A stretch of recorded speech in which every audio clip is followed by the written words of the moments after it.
Dr. Watson, would you kindly close the door behind you so that we can limit the price of your carelessness to merely hours of work rather than days? My apologies, Mr. Holmes. I found myself rather taken aback. I saw tidier houses in war-torn Afghanistan. Are those my surgical needles? I ran out of tacks and the matter required immediate attention. Was that my supper? Plainly not, for I was the one who ate it. I set it aside for this evening. And for that I am grateful. Is that my bed? Watson, since you've proven yourself a master of observation, might I ask you to apply your skills to a more pertinent question? Namely, the whereabouts of today's newspapers. They are the key to everything. The newsboy is usually reliable. Medically speaking, I often find that the key to everything is good sleep. In a bed. Your papers are here, on the table. Let us see what the postman brought today.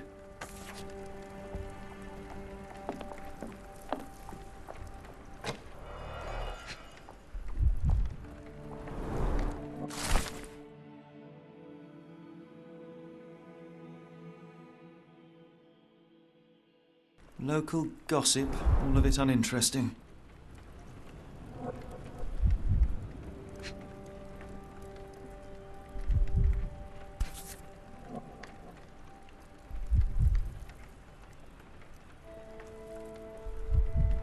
Your order from Barnes' bookshop has arrived, Doctor. Barnes insists on delivering the books to our door, even though we could easily walk to his shop. That's good service.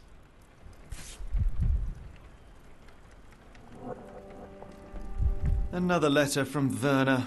I never reply, but they keep coming.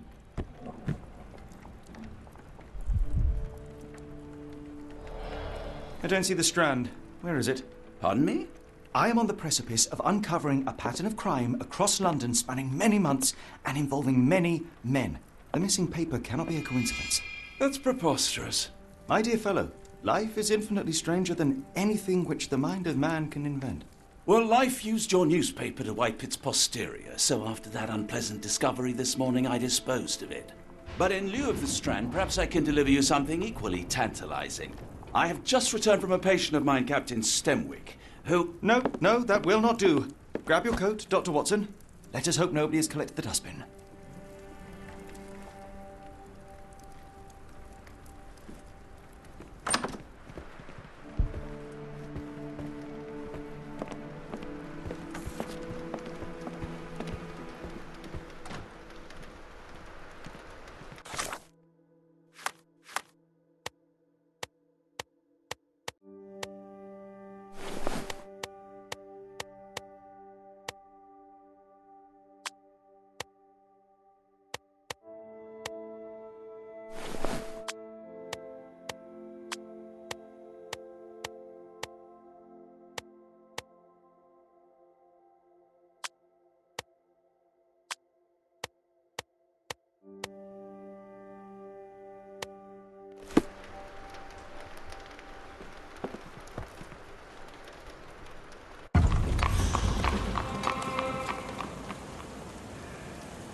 A cactus spine. If it gets in your skin, it's awfully tricky to remove, and when laced with poison, the perfect assassination tool.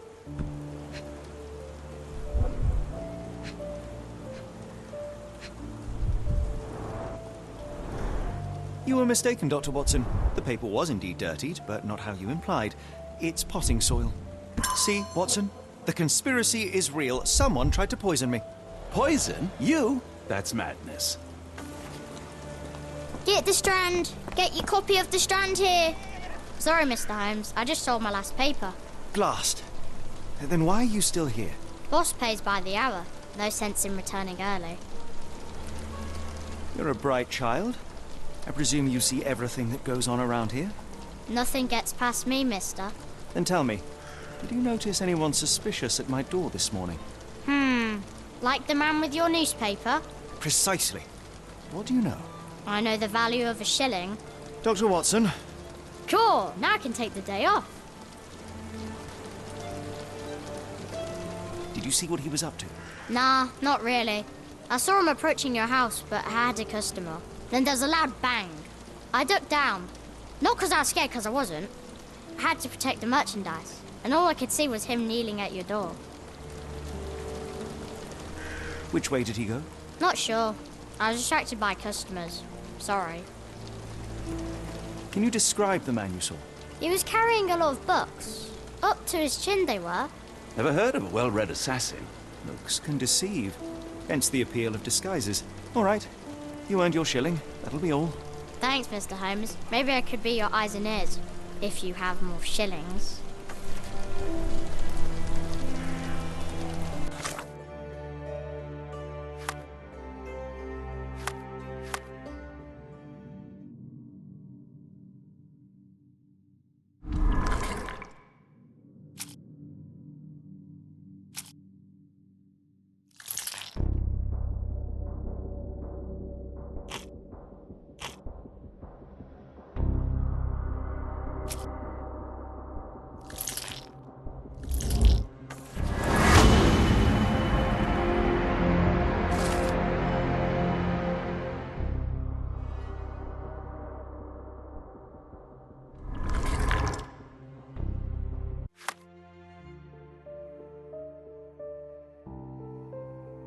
Come now, Mr. Holmes. Murder?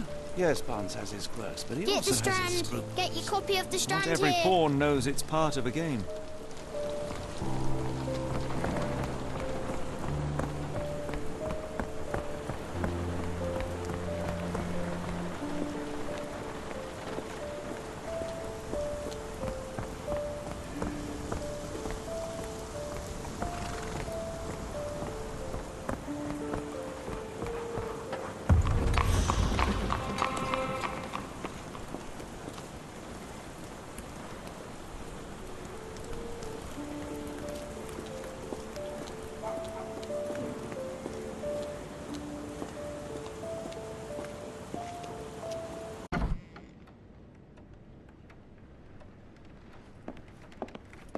Do you even have enemies that would want to kill you?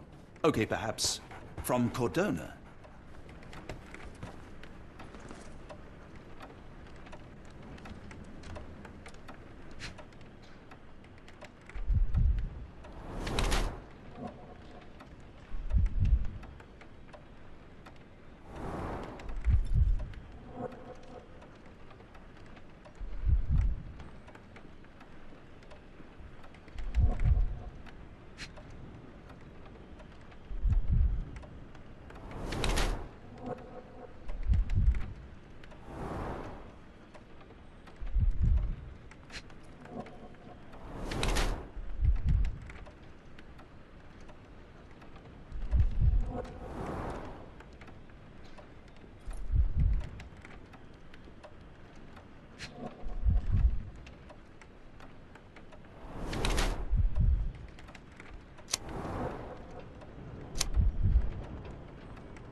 Mr. Barnes, a word.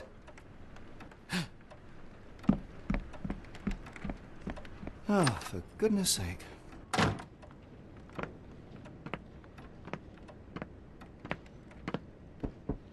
Who goes there?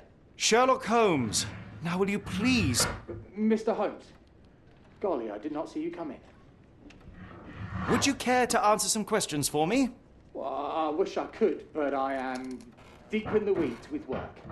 How about we reschedule in a month or two? Come now, Mr. Barnes. It will only take a moment. No, really deep in the weeds with important things. Well, help yourself to any book. Just take it and pay later. I trust you, Mr. Holmes. Barnes doesn't seem like himself. Why is he acting this way? You're asking the right questions, Doctor. Let's find a way to coax him out.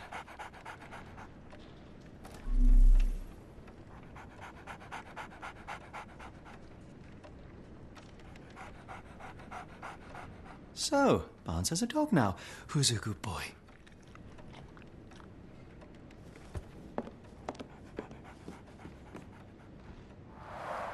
The ladder is broken, recently, judging by the freshness of the wood.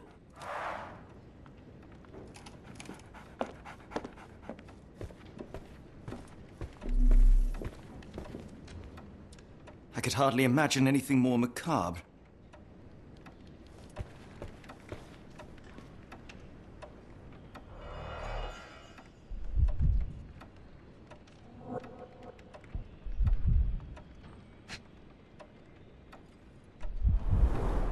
Basics of cryptoanalysis, cryptography in Egypt. It appears Barnes has an interesting hobby.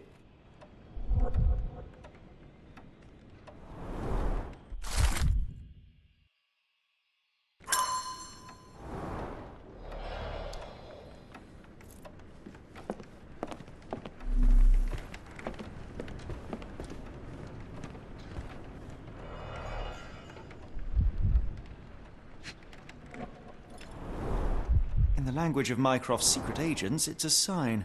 Dried flowers are replaced when the job is done. I wonder who the recipient is.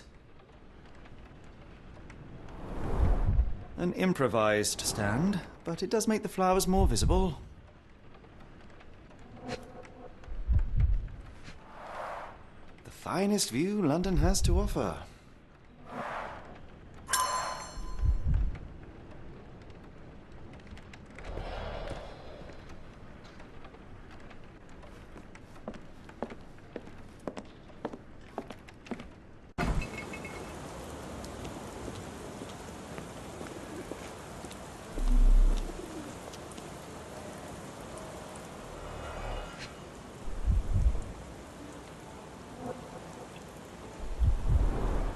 Encouraging people to stop and smell the roses? Our national emblem. God save the Queen. It must take patience and care to produce a bloom so beautiful. I imagine so. I merely sell them. Familiar spine? Is this what I found in my dustbin?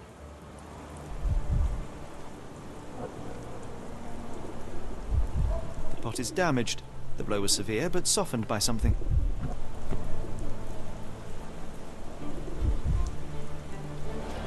Anything tickle your fancy, Mr. Holmes?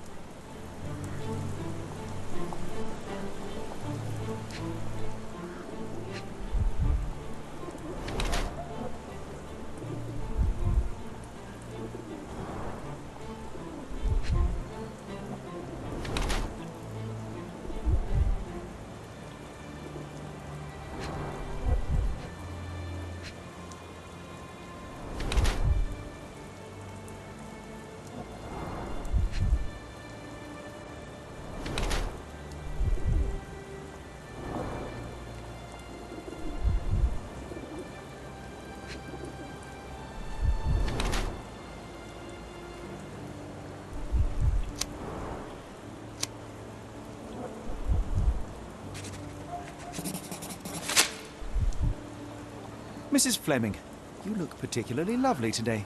Is there a reason? Does a woman need a reason to look or feel beautiful? No, but your distant look suggests you seek one man's gaze in particular. Who told you that? Nobody. Merely a keen eye and some simple deduction. Well, I'll kindly ask you to keep your keen eye to yourself, Mr. Holmes. I'll be off.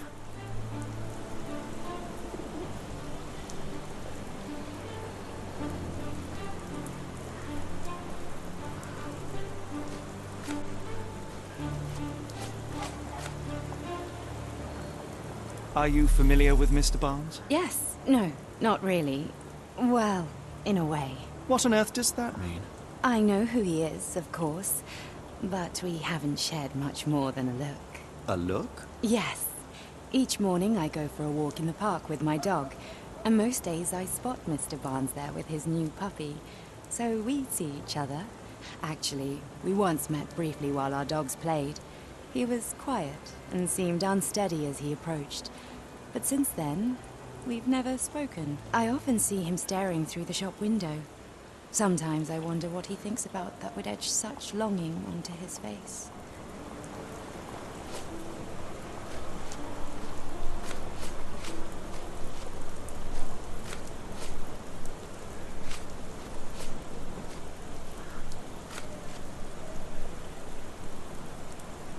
One of these things is not like the other.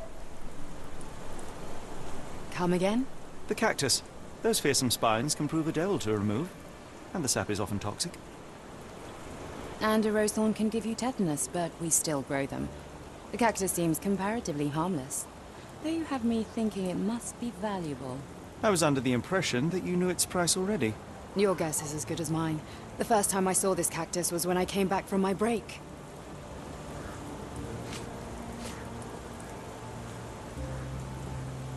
What do you make of the flowers in Barnes' shop window? Well, they could use a bit of water. Do they mean anything to you? Mean anything how? I'm not sure I follow, Mr. Holmes. Why do you think they're there? Are you suggesting the flowers are for me? It seems likely, does it not? Oh, I hope you're right.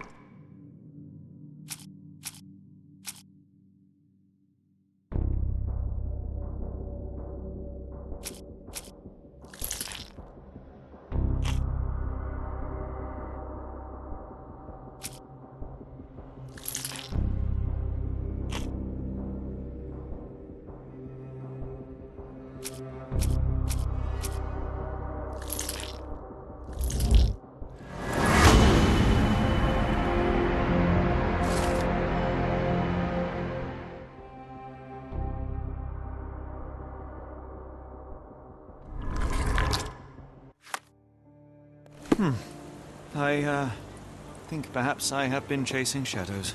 Do not despair, Mr. Holmes. Even the best of us make mistakes. We better tell Mr. Barnes what we've learned.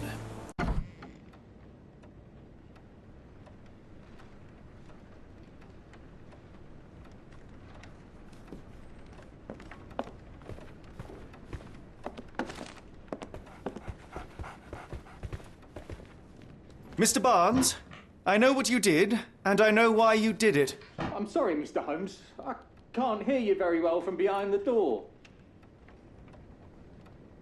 You ordered a cactus from the plant catalogue and then left it for Mrs. Fleming as a gift. You place flowers in the window to get her attention and wear high heels to appear taller and more desirable. You are her secret admirer.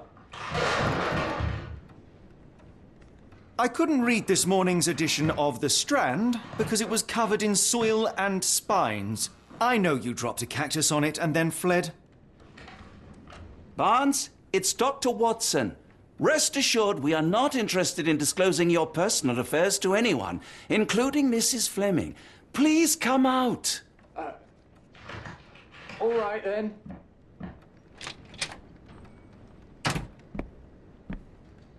So, you know what happened then? I was on my way back from the post office, having picked up the cactus and some books. It was quite an awkward package, heavy too, and when I got to your door, I dropped the cactus and your paper. Forgive me. I needed that paper to prove a theory and prevent a crime. Your actions were rather disruptive. Your clumsiness carrying the post is matched only by the clumsiness of your romantic gesture. Oh, it's true. I am useless with this sort of thing. I'm not even sure if Mrs. Fleming noticed. As in most things in life, truth is the answer. Cease with the abstruse signals and anonymous gifts, and simply talk to the woman. What is the worst that can happen? She rejects you, and you are freed from this endless purgatory. That... Yes, you are correct, of course. I do have a slight tendency to overthink things. Thank you. So, at last, we return to the matter of the paper. I'm investigating a string of burglaries. Did you perhaps read of any before the edition was spoiled? I don't recall, but you're welcome to read our copy for yourself. You had an issue of The Strand here all along? Well, naturally. I am a bookseller. I have a subscription to every magazine and newspaper in London. So you ought to be familiar with the concept of burying the lead. Oh no, my apologies, Mr. Holmes. I'll make it up to you however I can. I am an expert on obscure languages and translation and Yes, okay. Just give me the paper.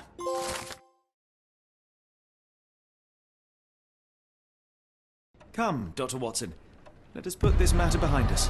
Farewell, Mr. Barnes. I hope to hear good news about you and Mrs. Fleming.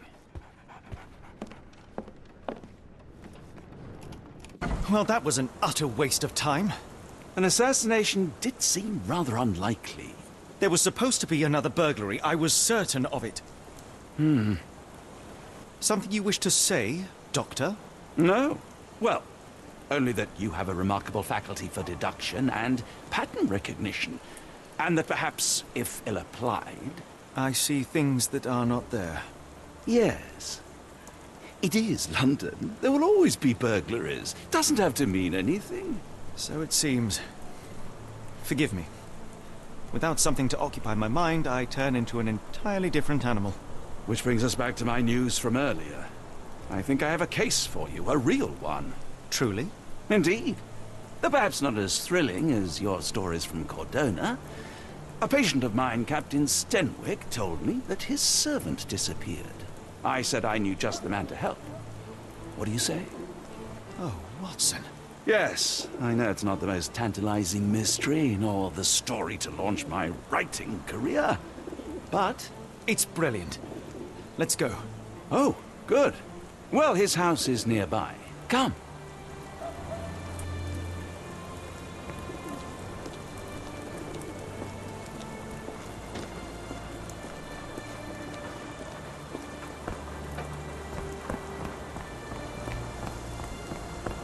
Not much further now.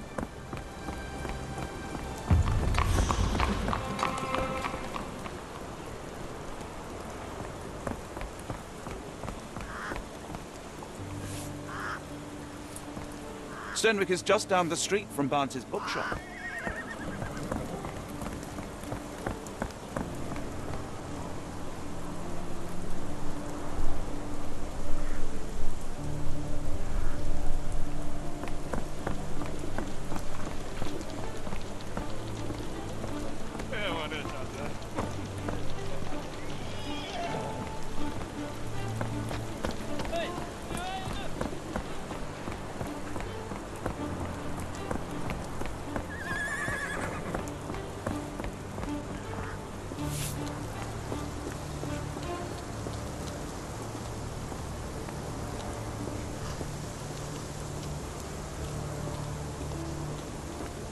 Is this lousy attitude of yours because of my altercation with Inspector Lockhart?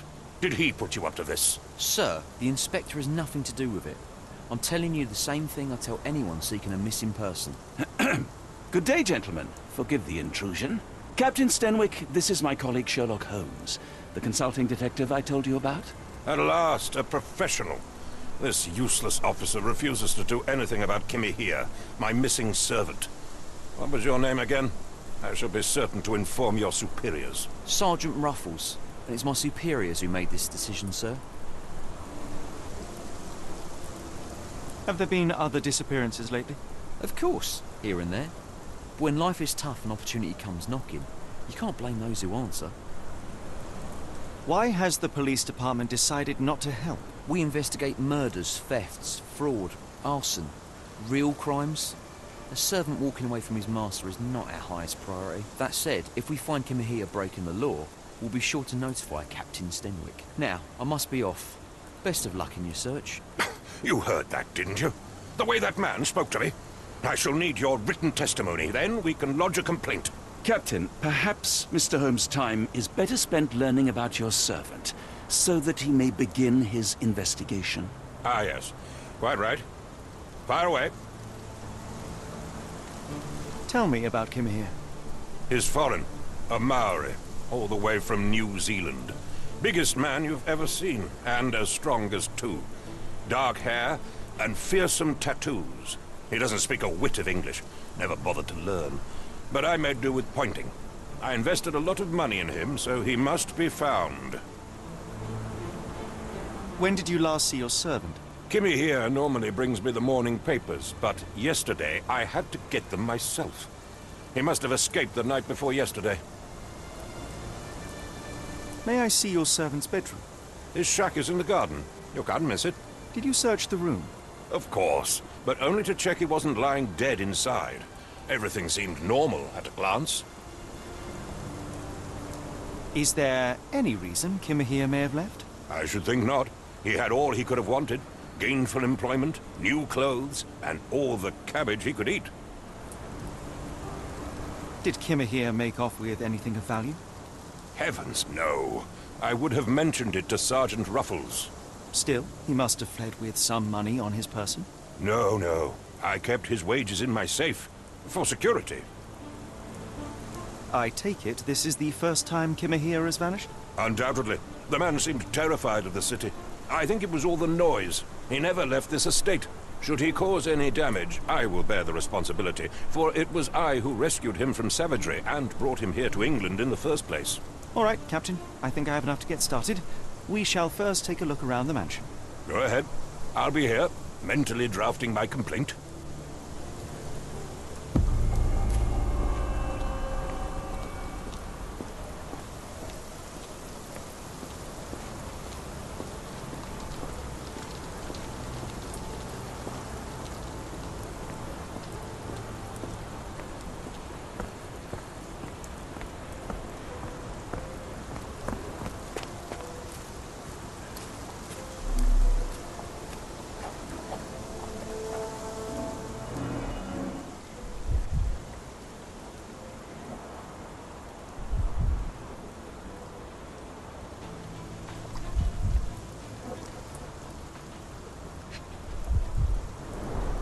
A shoe print, roughly size 11, with a worn-out sole. These are a workman's boots. Chewing tobacco.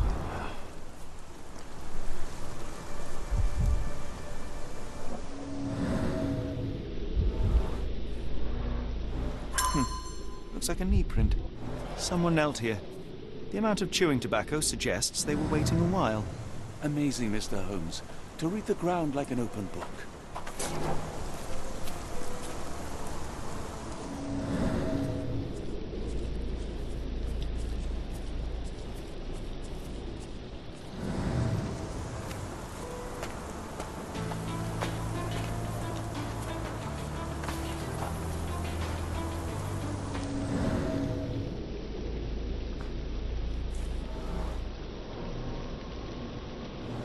Could have left these tracks. They seem fresh.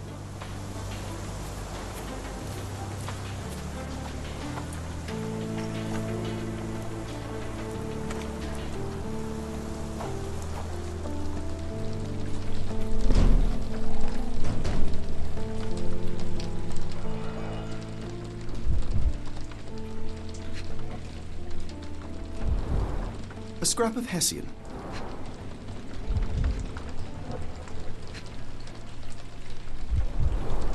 These were sturdy boxes. It would have required a serious blow to break them.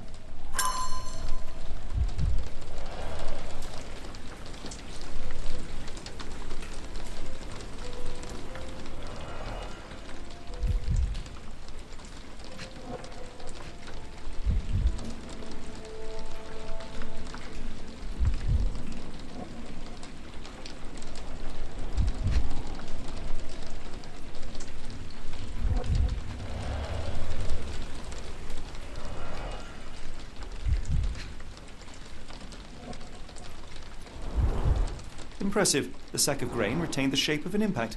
Someone hit their head here.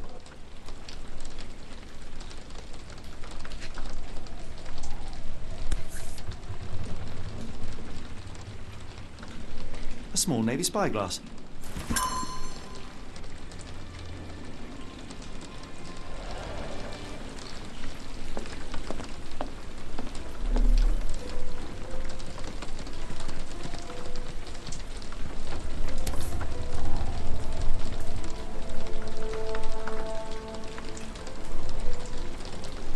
A Maori nose flute. Ngurus, they're called.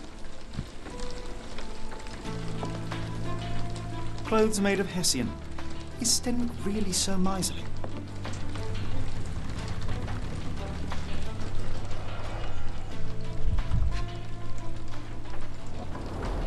Button chops. The remains of a meal.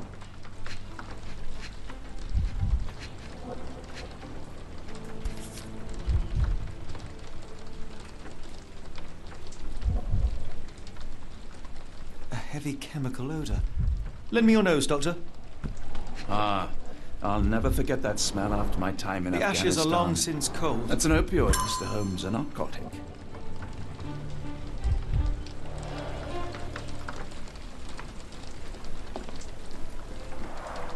Is this a Tanifar, a Maori water spirit? Or something else? Either way, it's giving me chills.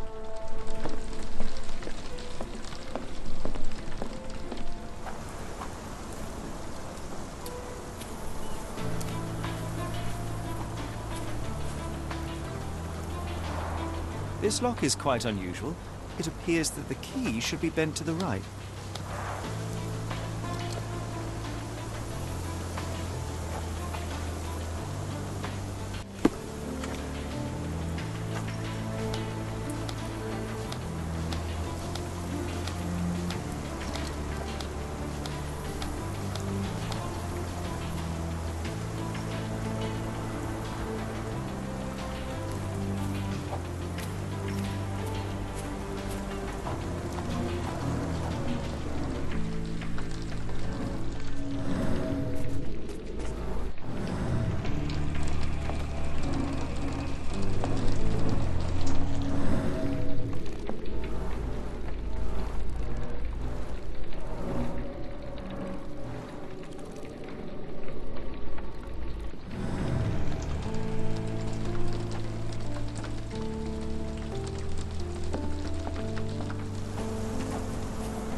Someone moved a cart to this spot and then took it elsewhere.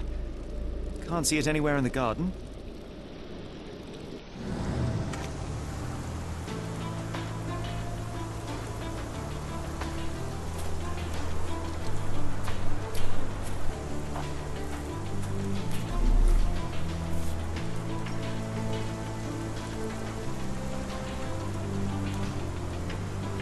The rag reeks of smoke. Someone plugged the chimney.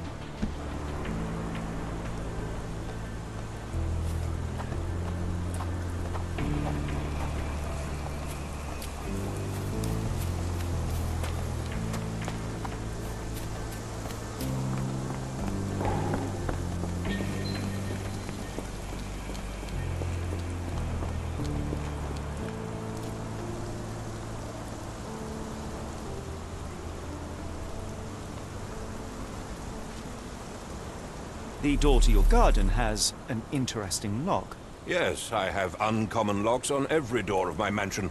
It makes them harder to pick. Kimmy here and I both had a set of keys. I'll need to borrow them. No, you'll need to do what I tell you to do. Examine the garden.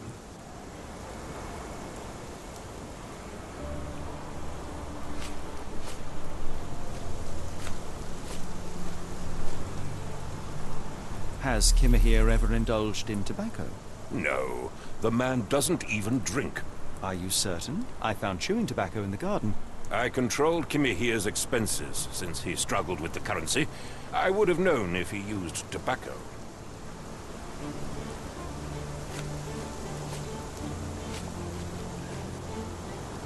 Is this spyglass familiar? I don't recognize it. Could it be Kimahir's, perhaps? I doubt it. I never saw him with it, nor could I suggest how he might have come by it.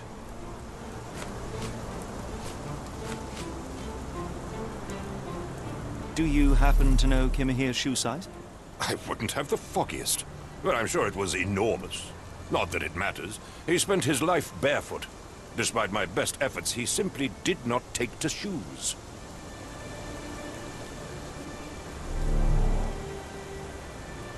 I will not be long, Captain.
Surveilling from afar, the intruder waited for a window of opportunity.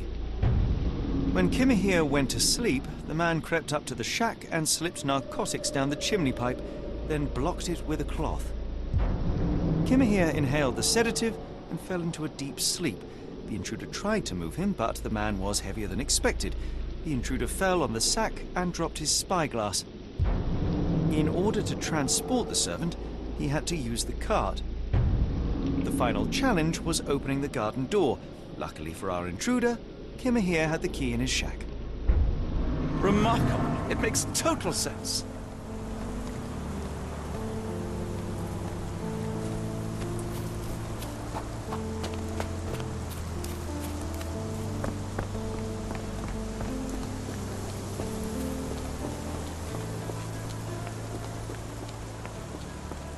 You'd best have found something by now, gentlemen.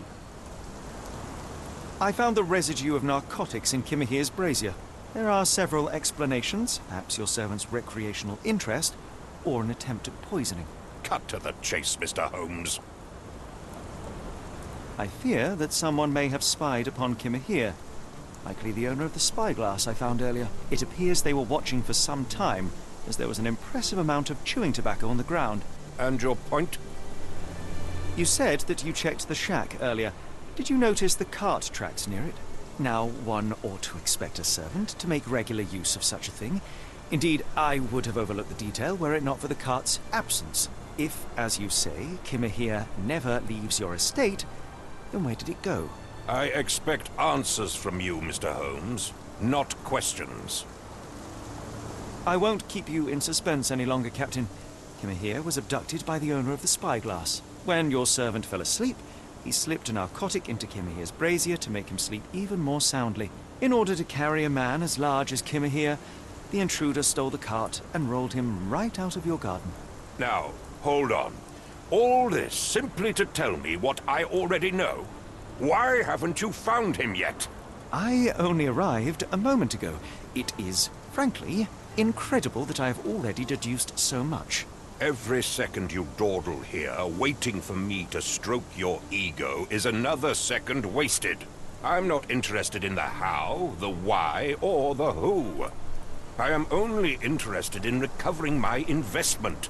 Spare me the claptrap, boy, and go and fetch my servant. Truly, there is no better evidence of a man's nature than the way he treats those who help him. And you, sir, are a brute. The cruelty of your ignorance about the Maori people, your selfish attitude to a man's kidnapping. The point is, Captain, we're telling you this for a reason. The intruder fled through the garden door, and we need a key to follow his trail. Well, then you should have led with that. Here you go. I hope you'll return soon with good news. And in the meantime, please teach your companion the art of brevity. I will not be long, Captain.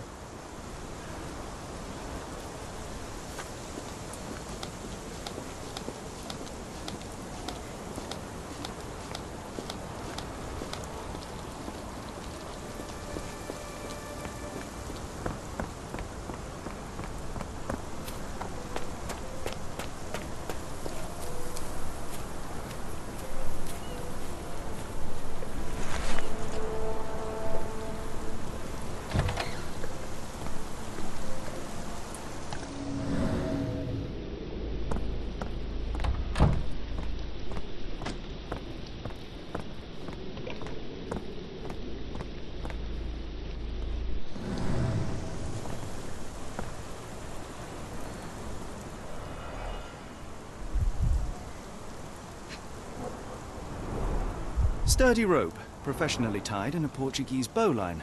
This knot is often used by sailors to create a bosun's chair. Wheels picked up grass along the way. Kimahir's cart, I gather.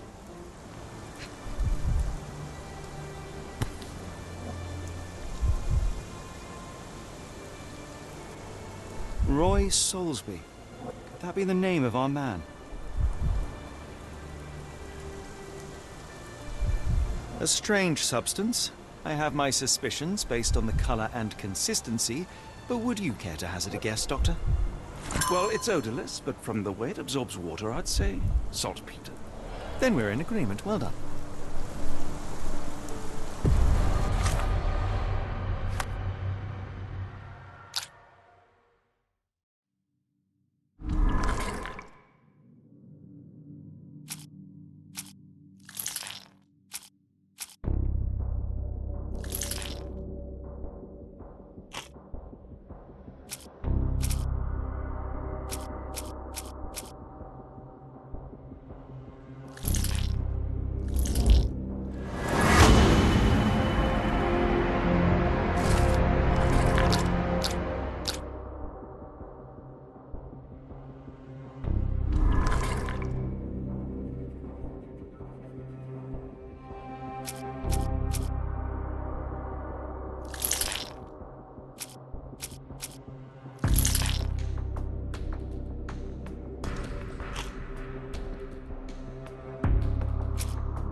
The Strand proved not so useless after all. The saltpeter accident. Doctor, do you recall? The Port of London, of course. The footwear, the spyglass. Indeed. We shall need to take a cab there.